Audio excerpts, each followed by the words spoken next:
ಇದೆಲ್ಲ ನಮ್ಮ ಗಮನಕ್ಕೆ ಇರಬೇಕು. ಸೊ ಈ ಪಕ್ಷ ಬರಲಿಕ್ಕೆ ಎಲ್ಲರದು ಸಹಕಾರ ಇದೆ. ಶಾಸಕರು ಕೂಡ ತಮ್ಮದೇ ಅಂತ ಕಷ್ಟದಲ್ಲಿ ಇನ್ನೂ ಕಷ್ಟದಲ್ಲಿದ್ದಾರೆ. ಭಾಳ ಜನ ಶಾಸಕರು ಅವರು ಆರಿಸಿ ಬಂದಿದ್ದಾರೆ. ಫಸ್ಟ್ ಟೈಮ್ ಕೂಡ ಬಂದಿದ್ದಾರೆ. ಸೊ ನಾವು ಒಬ್ಬರಿಂದ ಕೆಲವು ಜನಿಂದ ಸರ್ಕಾರ ಬಂದಿದ್ದು ನಾವು ಒಪ್ಕೋದಲ್ಲ. ಪಕ್ಷ ಜೊತೆಗೆ ಶಾಸಕರ ಶ್ರಮ, ಕಾರ್ಯಕರ್ತರ ಶ್ರಮದಿಂದ ಈ ಸರ್ಕಾರ ಬಂದಿದೆ ಅನ್ನೋದು ಎಲ್ಲರೂ ಗಮನಿಸಬೇಕು. ಅಲ್ಲ 14 ಉದಾಹರಣೆ ಹೇಳಿದೆ, ಆದರೆ ಎಲ್ಲರೂ ಇದ್ದಾರೆ. ಅಂದರೆ ಅವ್ರ ಜೋಡಿ ಅವಾಗ 10 ಹಾಕಿದ್ರು, ಈಗ ಜಾಸ್ತಿ ಇದ್ದಾರೆ. ರಾಯಣ್ಣನ ಜೊತೆನೂ 7 ಮಂದಿ ಗಲ್ಲಿಗೆ ಹೌದಾ, ಅವ್ರ ಹೆಸರು ಬರೋದಿಲ್ಲ.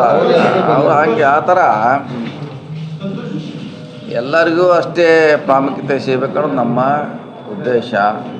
ಮುಖ್ಯಮಂತ್ರಿ ಆಗಲಿಕ್ಕೆ ಮಾಡೋದು ಬಿಡೋದು ಹೈಕಮಾಂಡ್ ಮಾಡ್ತಾರೆ. ಒನ್ ಮ್ಯಾನ್ ಶೋ ರೀತಿ ಆಗ್ತಿದೆ ಸರ್. ನೋಡಿ, ಅದು ಆ ಬಗ್ಗೆ ಹೇಳಲಿಕ್ಕೆ ಹೋಗಲ್ಲ. ಆದರೆ ಈ ಪಕ್ಷ ಬರಲಿಕ್ಕೆ ಎಲ್ಲರೂ ಸಹಕಾರ ಇದೆ. ಅದನ್ನು ಕೆಲವೇ ಜನ ಅದನ್ನು ನಂದೇ ಶ್ರೇಯಸ್ಸನ್ನು ತೊಗೊಳ್ಳೋಕ್ಕೆ ನಾವು ಒಪ್ಪೋದಿಲ್ಲ. ಎಲ್ಲರಿಗೂ ಇದೆ, ಎಲ್ಲರಿಗೂ ಅಧಿಕಾರ ಸಿಗಬೇಕು. ಈಗ 8 ವರ್ಷ ಇದ್ರು ಪರಮೇಶ್ವರ್ ಅವರು ಸುಮ್ಮನೆ ಇದ್ದರು, ಭಾಳಷ್ಟು ಕಾರ್ಯಕ್ರಮ ಮಾಡಿದ್ರು, ಸರ್ಕಾರ ಬಂತು. ಸೊ ಆ ರೀತಿ ಆಗಬೇಕಂತ ನಮ್ಮ ಭಾವನೆ ಅಷ್ಟೇ.